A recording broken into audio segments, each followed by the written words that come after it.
Welcome to the थियो study hub. मेरा नाम है शिवानी असवाल।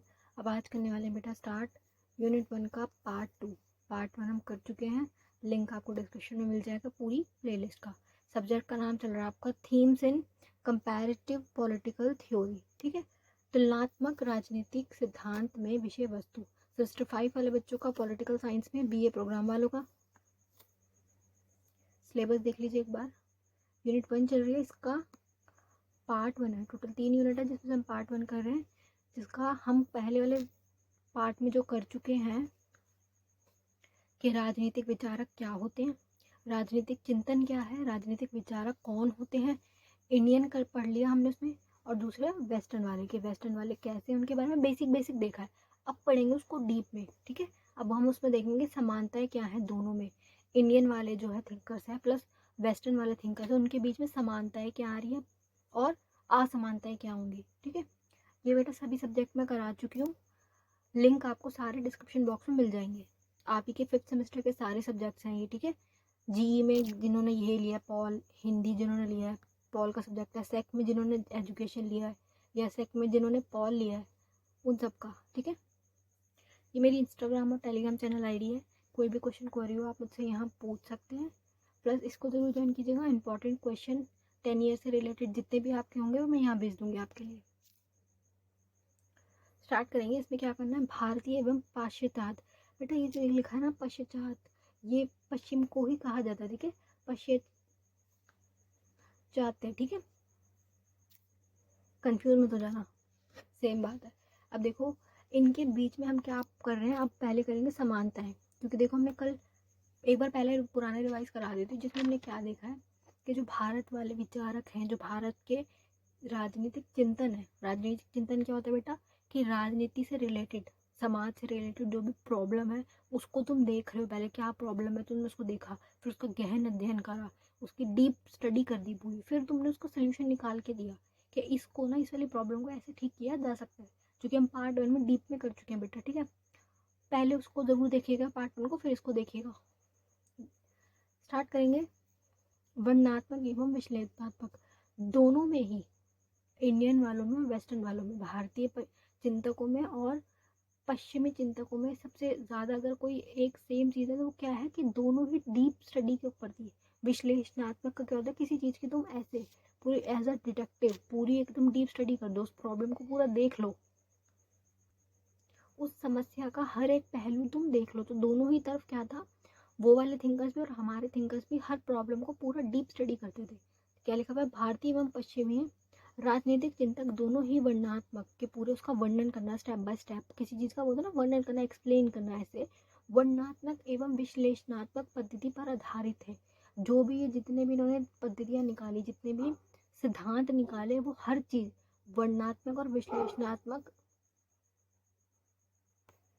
पद्धति पर है। ठीक है, दोनों में ही प्रत्येक विषय का विस्तार से वर्णन एवं विश्लेषण किया जाता है। कोई भी जो टॉपिक है उसका विस्तार से पूरा डीपली, ब्रीफली होता है ना पूरा, उसको पढ़ के उसका वर्णन किया जाता है। ठीक है, परिवार को महत्व, दोनों ही प्रकार के थिंकर्स ने परिवार को महत्व दिया। जो एक फैमिली व्यवस्था है ना ये वाली, इसको, कि भारत एवं पाश्चात्य राजनीतिक चिंतन दोनों में ही पारिवारिक संस्था को महत्व दिया है और परिवार को राज्य का आधार माना है।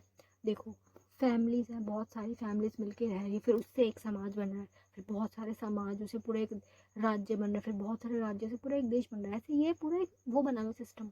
तो इसलिए इन्होंने परिवार को इम्पोर्टेंस दी है कि लोग फैमिलीज में रहेंगी।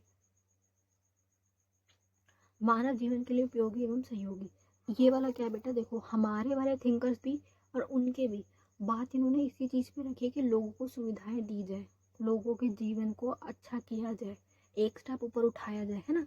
ऐसे दोनों में ही है। भारतीय एवं पाश्चात्य चिंतन में यह भी समान है कि दोनों ही मानव जीवन के लिए उपयोगी एवं मानव विकास में सहयोगी है। मानव की हक की बातें करते हैं, मानव अधिकार की बातें हमारे यहाँ भी की गई है, उनके वहाँ भी की गई है। मानव को स्वतंत्र रखो, स्वतंत्रता दो, बंधन ना हो, यही सारी बातें सेम है हमारी उनके बीच। ठीक है, दोनों का ही उद्देश्य मानव जीवन को सरल और उचित बनाना है कि एक अच्छा जीवन वो जी सके, जीवन जो है उनकी जीवनी है वो अच्छी हो, दोनों में नहीं ये वाली बात की गई है, अधिकारों की बात बेसिकली। राज्य को महत्व, राज्य का मतलब यहाँ पे स्टेट से नहीं है, राज्य का मतलब सरकार से है, गवर्नमेंट से जो एक व्यवस्था बनी हुई है उससे है, ठीक है, जिसका काम क्या है देश को चलाना, रूल रेगुलेशन बनाना, फिर उनको फॉलो करवाना, ऐसे पूरा। दोनों में ही क्या है, इनको महत्व दिया गया है। क्या लिखा हुआ है, भारतीय एवं पाश्चात्य राजनीति की एक समानता यह भी है कि इनमें राज्य का विशेष महत्व दिया है, सरकार को विशेष महत्व दिया गया है, राज्य को मानव विकास के लिए अत्यंत उपयोगी माना गया है। देखो बेटा, जो सरकार है वो हमारे विकास के लिए काम करती है। क्यों? क्योंकि पूरा देश, देखो इतने सारे लोग हैं, अगर डिसीजन लेने बैठे तो डिसीजन कभी हो ही नहीं पाएगा, क्योंकि सब अलग अलग लोग हैं, है ना, बात कैसे हो पाएगी। तो ये कि हम अपने प्रतिनिधि को चुन के भेजते हैं, फिर हमारा प्रतिनिधि हमारी बात उठाता है वहाँ, फिर वहाँ वोटिंग वगैरह होती है, जो बात सही होती है वो आगे जाती है। ऐसे ये कि सरकार जो उसका काम क्या है, हम लोगों को एक तरीके से मोनेटाइज करना, ठीक है, जैसे मॉनिटर होता है ना, हमें संभालता है, क्लास में एक पूरी क्लास है शोर मचा रही है, ऐसे तो नहीं चलेगा, है ना। तो उनको एक, लोगों को सारे जितने बच्चे बैठे हुए हैं उनको कंट्रोल करने का काम किसका होता है, मॉनिटर का। उस प्रकार से सरकार हमारे लिए काम करती है कि हम सब लोग अंकुश में रहें, हम कुछ गलत ना करें, अपराध ना बढ़ जाए, अपराध ना करें, ऐसे हमारे विकास के लिए काम करती है, हमारा सहयोग करती है, प्लस अगर कुछ गलत हो रहा है तो उसे कंट्रोल करती है, ठीक, हमारे रहने के लिए सुरक्षित, अच्छा और व्यवस्थित एक समाज बनाने का काम किसका, सरकार का। ये वाली बात आ रही है इसमें, जो है हमारे वाले विचारक भारतीय प्लस पश्चिम वाले दोनों ने ही इसका पूरा सपोर्ट किया है सरकार का। एवं उसका विस्तृत में वर्णन किया गया, विस्तार में उसका क्या है, वर्णन किया गया है। राज्य ही अधिकारों को प्रदान करता है, जो सरकार है वही तो अधिकार दे रही है, अगर मान लो सरकार ना हो तो फिर अधिकारों की क्या वैल्यू। राज्य ही सरकार के व्यक्ति को अपने सार्वजनिक परिणाम देता है, ठीक है। नेक्स्ट देखो बेटा, हमारे विचारकों ने स्वतंत्रता वाला जो टॉपिक है इसको उठाया ज़्यादा से ज़्यादा, स्वतंत्रता, समानता एवं न्याय। देखो फ्रीडम, न्याय, ये सारी बातें वहाँ भी उठाई गई हैं, यही वाले सिद्धांत उनके भी है।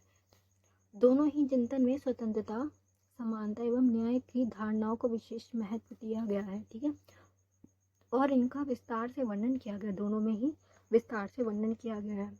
देखो हमारे यहाँ तो सिचुएशन ऐसी थी, हम तो कब्जे में थे उनके अंग्रेजों के, है ना, तो हमारे यहाँ तो सबसे ज़्यादा टॉपिक अगर उठा तो यही उठा है, फ्रीडम फ्रीडम फ्रीडम, न्याय वाला, है ना। उनके वहाँ तो हमेशा से वो आज़ाद थे, लेकिन फिर भी उन्होंने इस वाली चीज़ का सपोर्ट किया है कि अगर व्यक्ति का तुम विकास करना चाह रहे हो, तुम चाह रहे हो कि वो व्यक्ति अपने व्यक्तित्व का विकास कर सके, अपनी पर्सनैलिटी को उठा सके, अपना अच्छा जीवन जी सके, उसके लिए स्वतंत्रता इंपॉर्टेंट है, और न्याय के अन्याय ना हो, ठीक है, जीने का सभी को अधिकार है, सारे अधिकार जो है वो सब इसमें आएंगे न्याय वाले टॉपिक में।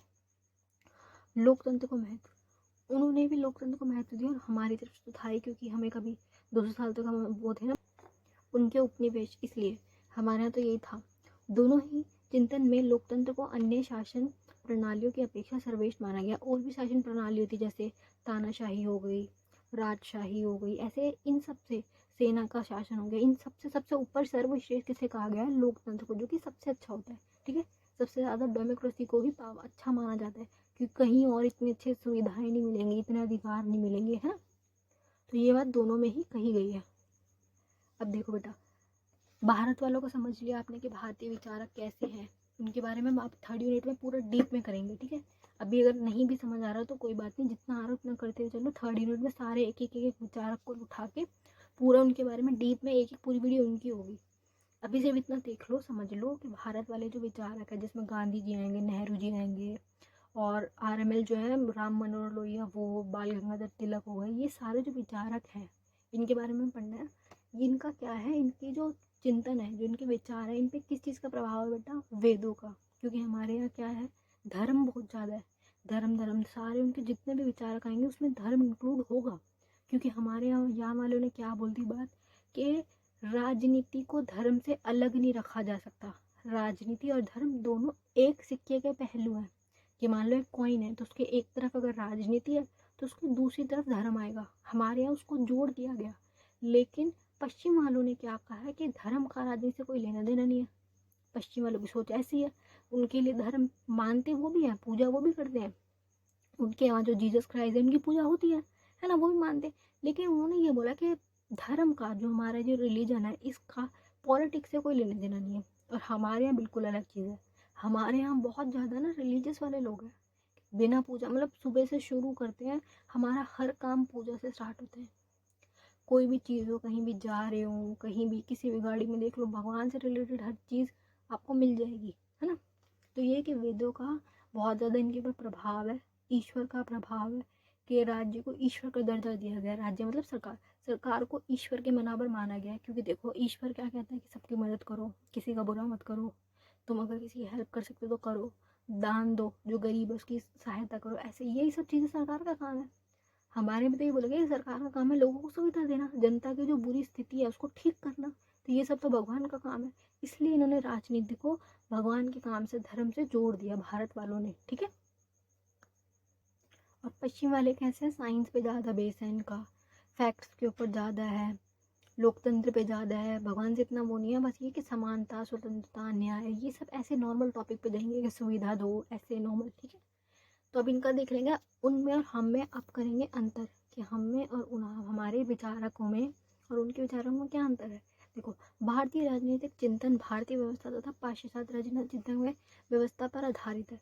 देखो बेटा, ये तो बहुत सिंपल सी बात ये बोल रहा है कि हमारी वाली, कि जो हमारी व्यवस्था है उनकी व्यवस्था, उसमें थोड़ा सा डिफरेंस है, ठीक है। क्या बोला बेटा, ये राजनीतिक चिंतन और राजनीतिक परिस्थितियों में घनिष्ठ संबंध होता है। राजनीतिक चिंतक वाले कौन हो गए, फिलोसफर, सारे जितने भी विचारक है जो सोच रहे हैं, ठीक है, चिंतक वाले, प्लस उनकी जो परिस्थितियाँ, उसका घनिष्ठ संबंध होता है। कि जैसे मान लो जो बंदा जिस देश में रह रहा है, वहाँ का फिलोसफर है, वहाँ की क्या सिचुएशन है, उसके विचार, उसका आधार, जो उसके सोचने का तरीका उस देश के हिसाब से होगी। जैसे मान लो यहाँ पे क्या था, यहाँ आज़ादी नहीं थी क्योंकि हम उनके उपनिवेश थे, अंग्रेजों ने हम पे कब्जा कर रखा था हमारे पूरे देश के ऊपर।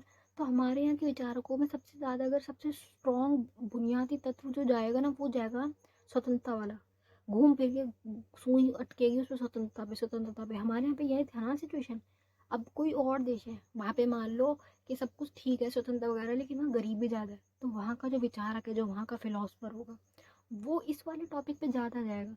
तो यही बोल रहे हैं कि जो बंदा जहाँ रह रहा है उसकी सोच उस इन्वायरमेंट के हिसाब से बन जाती है ना, उसका सोचने का तरीका वो उस हिसाब से सोचता है। किसी भी राजनीतिक चिंतन पर तत्कालीन परिस्थिति, जो आपकी करंट सिचुएशन चल रही है, परिस्थितियाँ, समय और व्यवस्था का विशेष प्रभाव पड़ता है। देखो, मान लो अगर कोई बंदा युद्ध की स्थिति में पैदा हो रहा है, फिर वो बड़ा भी उसी सिचुएशन में हो रहा है, वहाँ पे हालात बुरे हैं, तो उसको सोचने का तरीका भी वैसा ही होगा ना। फिर अगर वो बातें लिख रहा है, कुछ अपना विचार रख रहा है, तो घूम फिर के इसके सारे विचार वॉर से शुरू होंगे, वॉर पे ख़त्म हो जाएंगे, क्योंकि देखो उसका जीवन भी तो वॉर वाली सिचुएशन में हुआ है वो, है ना। तो यही बोल रहे हैं, अतः भारतीय राजनीतिक चिंतन भारतीय व्यवस्था तथा परिवार पर आधारित है। जो हमारे यहाँ के देश है, जो हमारे पे एक संस्था, पूरी एक तरीके से स्ट्रक्चर बना हुआ है कि हमारा घर पहले, फिर हमारी शादी, फिर हमारा पूरा, ऐसे पूरा जो समाज जो बना हुआ है ना हमारे यहाँ का, उनका हमसे डिफरेंस है, उनकी अलग वो है।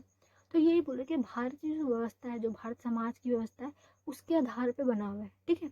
सोचने का तरीका भी उस आधार पे होगा, उनका उनके आधार पे होगा। ये उस वाली बात को बोल रहा है कि हमारा जो तरीका है, जो हमारी व्यवस्था अलग है, उनकी व्यवस्था अलग है, व्यवस्था की बात हो रही है, ठीक है। जबकि पाश्चात्य राजनीतिक चिंतन पश्चिमी व्यवस्था के और परिवार पर आधारित है। उनकी वहाँ का रहन सहन, उनकी उनका जो एक समाज का स्ट्रक्चर है उसका अलग है, हमारा अलग है। सभी को पता है वेस्टर्न कल्चर कैसा है, हमारा कल्चर कैसा है। तो जो एक डिफरेंस आ रहा है, इसी वजह से उनके और हमारे राजनीतिक विचारकों के बीच में सोचने का भी डिफरेंस आ जाता है। ये उस बात को कह रहा है, ठीक है।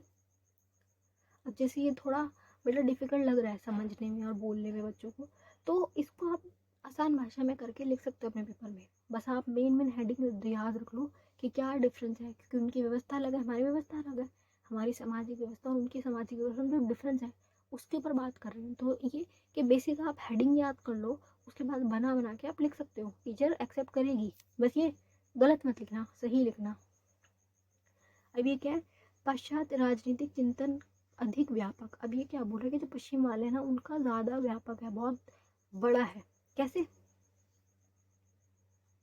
भारतीय राजनीतिक चिंतन में केवल भारतीय चिंतकों के विचारों का ही अध्ययन किया जाता है। भारत में क्या हो रहा है कि जो भारत के राजनीतिक चिंतन है, उनके विचारों का अध्ययन करें कि उन्होंने क्या बोला। जैसे गांधी जी, उनके थॉट्स, उन्होंने जो अपनी बुक्स में बोला, ठीक है। और जो उन्होंने अपनी न्यूज़पेपर्स जो उनके थे, जैसे यंग इंडिया वाला पत्रिका होती थी, उन सब में जो बातें सिर्फ उनका अध्ययन हो रहा है। जैसे कि कौटिल्य, ठीक है। जो कौटिल्य कौन, चाणक्य, उनके बारे में पूरा भी एक आगे वीडियो आएगी सेपरेट उनकी। कौटिल्य, राम मनोहर राय, स्वामी दयानंद, दादा भाई नौरोजी, गोपाल कृष्ण गोपाल, ये सारे विचारकों के नाम ले रहे हैं, जिसमें से आधे तो करने हैं आपको, ये सारे नहीं करने, आधे करेंगे। बाल गंगाधर तिलक, जयप्रकाश नारायण अम्बेडकर, ये सबका आदि है। जबकि पाश्चात्य, ये सारे हमारे विचारकों के नाम लिखे हुए हैं यहाँ से यहाँ तक, ठीक है। इनमें से आधे आपको करने हैं आपके सब्जेक्ट में, 3rd यूनिट में करेंगे हम। जबकि पाश्चात्य राजनीतिक चिंतन में भिन्न भिन्न पश्चिमी देशों के संबंध रखने वाले अनेक चिंतनों के विचारों पर अध्ययन होता है। मतलब ये मान लो कि सिर्फ हमारा जो देश है भारत में, हमारे सिर्फ इंडियंस आएंगे, इनका पूरा पश्चिम वाला पूरा एरिया है, अलग अलग देश है, जैसे रूस हो गया, रूस, यूनान हो गया, कनाडा हो गया, अमेरिका हो गया, इनके पूरे सारे उसमें अलग अलग भिन्न अलग अलग प्रकार के जो विचारक आएंगे ना, बहुत सारे, उसमें इन सबका चिंतन है, ठीक है। हमारे में क्या है, सिर्फ हमारे भारत देश में जितने बंदे आ रहे हैं भारत वाले, उनका है, ठीक है। तो ये बोल रहे कि उनका बहुत ज़्यादा व्यापक है, व्यापक माने बहुत बड़ा क्षेत्र, और हमारे में सिर्फ ये लोग आएंगे, ठीक है। इनकी भी संख्या कम नहीं, भी बहुत सारे हैं, और काफ़ी महान और प्रसिद्ध, बहुत ज़्यादा विवेक वाले बंदे सारे हमारे। भारतीय राजनीतिक चिंतन का क्षेत्र केवल भारतीय राजनीतिक चिंतकों तक ही सीमित है, जबकि पाश्चात्य राजनीतिक चिंतक कई देशों के विद्वानों के विचार शामिल होने के कारण यह अधिक व्यापक है। अभी क्या बोल रहे, कई देश, हमारा कौन सा है, हमारा सिर्फ एक देश भारत हो रहा है इंक्लूड, इनके बहुत सारे देश इंक्लूड हो रहे हैं, उन सबके अलग अलग विचारकों के अलग अलग विचारों से मिलकर इनका पश्चिमी, पूरा पश्चिम वाला जो एरिया है ना, मान लो एग्जाम्पल में ये ग्लोब है, तो हमारा भारत इस तरफ है सिर्फ इतना, पर जो ये पूरा पश्चिम वाला एरिया है ना, पूरा ये एरिया, इसमें जितने देश आ रहे हैं ना पश्चिम की तरफ, वो सब आ रहे हैं इसमें, ठीक है। हमारे में क्या है, सिर्फ ये वाला एरिया हमारा जो इंडिया है, ठीक है, इनका पूरा पश्चिम के एरिया में जितने देश है सब, ये डिफरेंस है। भारतीय राजनीतिक अध्यात्म, जबकि पश्चिम राजनीतिक चिंतन भौतिकता पर आधारित है। जो भी मैंने बात बोली थी ना, हमारे यहाँ पे बहुत ज़्यादा रिलीजियस लोग हैं, धर्म धर्म धर्म धर्म, अध्यात्म पे बहुत ज़्यादा है, भगवान के हिसाब से चलते हैं कि भगवान ने क्या कहा है, उन्होंने जो बातें बोली उनको फॉलो कर रहे। जितने भी हमारे राजनीतिक चिंतन आएंगे ना, कोई भी ले लो, सबकी बातों में भगवान की कई बातें, जो हमारे ग्रंथ है, जो हमारी भागवत गीता है, जो हमारे शिव पुराण है, जो हमारे जितने भी वेद है ना, सबका अध्ययन होगा। अब के जो लोग हैं, जो हमारी जनरेशन चल रही है, हम इतना फोकस नहीं करते हमारे धर्म ग्रंथों पे, पढ़ते नहीं है, लेकिन जो ये वाले लोग हैं, जो ये वाला टाइम पीरियड था, इस टाइम पे बहुत ज़्यादा हाई लेवल पे थी स्पिरिचुअलिटी, ठीक है। वैसे अभी भी करते हैं लोग पूजा वगैरह तो, लेकिन इतनी नॉलेज नहीं, इतना ग्रंथ वगैरह वेद वगैरह नहीं पढ़ते, क्योंकि उस टाइम पे गुरुकुल होते थे, बहुत ज़्यादा भगवान के प्रति लोगों की आस्था थी। अब थोड़ी थोड़ी घटती जा रही है। भारतीय और पश्चिमी राजनीतिक चिंतन में एक बड़ा अंतर यह भी है कि जहां भारतीय राजनीतिक चिंतन अध्यात्म पर आधारित है, पश्चिमी चिंतन भौतिकता पर बल देते हैं। ये रिपीट हो गया बेटा। भारत धर्म एवं राजनीति में संबंध से आधार पर अंतर। अब देखो बेटा, हमारे वाले इस बात पे बहुत ज़्यादा फोकस करते हैं, बार बार इस वाली बात को बोली जाती है कि धर्म और राजनीति एक है। ये वाली बात कौन बोल रहे हैं, हम भारतीय जो है, इंडियंस वाले जितने भी विचारक हैं, वो इस बात पे बहुत ज़्यादा फोकस कर रहे हैं कि धर्म और राजनीति अलग नहीं है, ये दोनों एक सिक्के के पहलू है। जबकि पश्चिम वाले इस बात से बिल्कुल नकार है, उनकी तरफ से धर्म का राजनीति से कोई लेना देना ही नहीं है, ठीक है। ये बेसिक बता रही है। देखो, जहाँ महात्मा गांधी जैसे भारतीय राजनीतिक चिंतकों ने धर्म का राजनीति से गहरा संबंध बताया, कैसा संबंध, गहरा, डीप, वहीं मैकेवली, ये कौन है, पश्चिमी विचारक है, ठीक है, जैसे पाश्चात्य राजनीतिक चिंतकों ने राजनीति को धर्म से पृथक बताया। पृथक माने बिल्कुल दूर, अलग, उसका क्षेत्र अलग अलग बताया है, ठीक है। हमारे यहाँ पे सिर्फ गांधी जी ने नहीं, बाकियों ने भी बोली है ये वाली बात कि राजनीति क्या है, धर्म ही तो है, हमारा धर्म है। राजनीति जो सरकार बन रही है, उनका काम क्या है, उनका काम है दूसरों की सहायता करना, उनके जीवन का उत्थान करना, और ये सब काम धर्म में है। संध्या और साध्य के पवित्रता के आधार पर अंतर। संध्या और साध्य क्या होता है बेटा, प्रोसेस और एंड। ये गांधी जी वाले विचारों को में जा रहे हैं, ठीक है। गांधी जी ने ये संध्या और साध्य वाला बताया हुआ है कि जो तुम बीज बोओगे वही तो पाओगे। जिस चीज़ का तुमने बीज बोया है वही तो तुम्हारा पेड़ निकल के आएगा। ऐसा तो है नहीं कि जो तुमने किसी चीज़ का बीज बोया और पेड़ कुछ निकल गया। तो ये बोल रहे हैं कि जो भी तुम प्रोसेस अपनाओगे, जो भी तुम्हारा कोई लक्ष्य है, मान लो तुमने कुछ टारगेट रख रखा है, उसको पाने के लिए जो तुमने रास्ता अपनाया है ना, एंड भी वैसा ही होगा। जो करोगे ना वो एंड में आएगा। जो कर्मा वाला है ना पूरा टॉपिक, ये जो करोगे वो पाओगे, ये वो वाली बात है, संधि और साध्य की पवित्रता। तो इन्होंने, गांधी जी ने इस बात पे बहुत ज़्यादा फोकस किया, डीप फोकस, कि तुम चाहे आज़ादी मांग रहे हो, चाहे तुम कुछ भी चाह रहे हो, तुम कर रहे हो, अगर तुम अच्छे तरीके से कर रहे हो ना, तुम्हारा जो ये रास्ता है ये अगर अच्छा है, तो बेटा अंत में जो रिजल्ट आएगा ना, चाहे वो लेट आए लेकिन आएगा अच्छा। ये वाली बात गांधी जी ने बोली हुई है कि जो संधि और साध्य की पवित्रता पे बात की गई है। मगर जो वेस्टर्न वाले, ऐसा उनके यहाँ से कोई विचार नहीं आया है, ठीक है, ये गांधी जी के विचार है। और गांधी जी कौन है? बहुत ज़्यादा स्पिरिचुअल इंसान। क्यों? क्योंकि इनकी जो माँ थी ना, वो बहुत ज़्यादा डीप स्पिरिचुअल लेडी थी, ठीक है। महात्मा गांधी जैसे भारतीय राजनीतिक चिंतकों ने साध्य और साधना की पवित्रता पर बहुत अधिक जोर दिया है, ठीक है बेटा। साधना, साधना क्या? प्रोसेस और रिजल्ट। साध्य क्या होता है? प्रोसेस। और साधना लास्ट क्या होती है? रिजल्ट। कि तुम जो भी तुम्हारा लक्ष्य है उसको पाने के लिए जो भी तुमने रास्ता अपनाया, उसका रिजल्ट वैसा ही आएगा। उन्होंने कहा है कि साध्य की पवित्रता के साथ साथ उनको प्राप्त करने के लिए साधन भी पवित्र होना चाहिए। जो भी तुम चाह रहे हो उसके लिए जो प्रोसेस अपना रहे हो वो पवित्र होना चाहिए, ये गांधी जी ने कहा है। जबकि पाश्चात्य चिंतनों में साध्य एवं संध्या की पवित्रता पर बहुत अधिक बल नहीं दिया गया। उन्होंने ऐसा कुछ कहा नहीं है खास। उन्होंने बस ये बोला कि हमारा एक गोल है, उसको पाने के लिए जो तुम कर सकते हो कर लो, सब जायज़ है। बोलते हैं ना कि मतलब जो तुम चाह रहे हो उसको करने के लिए अगर कुछ गलत भी कर रहे हो तो कर लो, बोलते हैं ऐसे लोग। तो उनकी सोच इस तरीके से की है। जबकि पाश्चात्य चिंतन ये हो गया, कोई पाश्चात्य राजनीतिक चिंतन जैसे कि मार्क्सवाद और अराज अराजकतावादी राज्यों को शोषण का एक यंत्र मानते हैं। अब देखो बेटा, कई बहुत सारे पश्चिम वाले जो राजनीतिक चिंतन है, जैसे कि मार्क्सवादी वाले हो गए, अराजकता को राज्य का शोषण का एक यंत्र मानते हैं। क्या बोल रहे बेटा? कि राज्य मीन सरकार, कि सरकार को ना एक शोषण का यंत्र मान रही है। ऐसे क्या बोल रहे हैं कि सरकार जो है ना, मार्क्सवादी में बहुत सारे विचारक है जो इसको क्या बोल रहे हैं कि सरकार का काम क्या है? गरीब जनता का शोषण करना, उनको हैरेस करना, ऐसे, तथा उनके समाप्त करने के पक्ष में है। ये क्या कह रहे हैं कि सरकार को समाप्त कर दो कुछ। जबकि भारतीय राजनीतिक चिंतन इसमें सहमत नहीं है। वे राज्य को, सरकार को एक आवश्यक एवं उपयोगी संस्था मानते हैं, ठीक है बेटा। देखो कुछ की बात हो रही है, ऐसे नहीं बोल रहे कि सारे के सारे पश्चिम वाले जो सरकार वाला स्ट्रक्चर है उसको बुरा बोल रहे। कुछ मार्क्सवादी, ठीक है, क्योंकि इनका क्षेत्र भी तो बहुत बड़ा है। पश्चिम वालों को हमने अभी पढ़ा कि बहुत बड़ा क्षेत्र है, सारे अलग अलग कंट्री के जितने विचारक हैं वो सब इसमें इंक्लूड हो रहे हैं। तो ये कि हमारे यहाँ पे तो सरकार को बहुत बड़ी भूमिका दी गई है कि सरकार का काम है लोगों की सहायता करना, सरकार बहुत अच्छी चीज़ है, धर्म है हमारे लिए। इनके वहाँ पे सिर्फ जो मार्क्सवादी वाले हैं इन्होंने इसको क्या बोल दिया कि ये गलत चीज़ है, ठीक है। यहाँ से एक ये वाली बात उठ के आई है, तो इससे डिफरेंस हो रहा है कि हमारे यहाँ वाले लोग पक्ष में हैं। जैसे मैकटेरस, ब्लैकस्टैन आदि मुख्यतः शक्तियों के पृथक्करण पर जोर देते हैं। क्या बोल रहे हैं? मुख्यतः ये किस चीज़ पे दे रहे हैं? शक्तियों के पृथक्करण, जो पावर है उसको बांट दो। जबकि भारतीय राजनीतिक चिंतन शक्तियों के पृथक्करण के साथ साथ सत्ता के विकेंद्रीकरण पर जोर देते हैं। पावर के साथ साथ हम क्या कह रहे हैं? सत्ता। जो हमारी सरकार है, जैसे हमारे यहाँ पे क्या है, 3 टायर है। सबसे ऊपर कौन आती है? केंद्र स्तर की सरकार। फिर सेकंड लेवल पे कौन आती है? राज्य स्तर की। फिर लास्ट लेवल क्या चलता है हमारा? लोकल गवर्नमेंट्स वाला।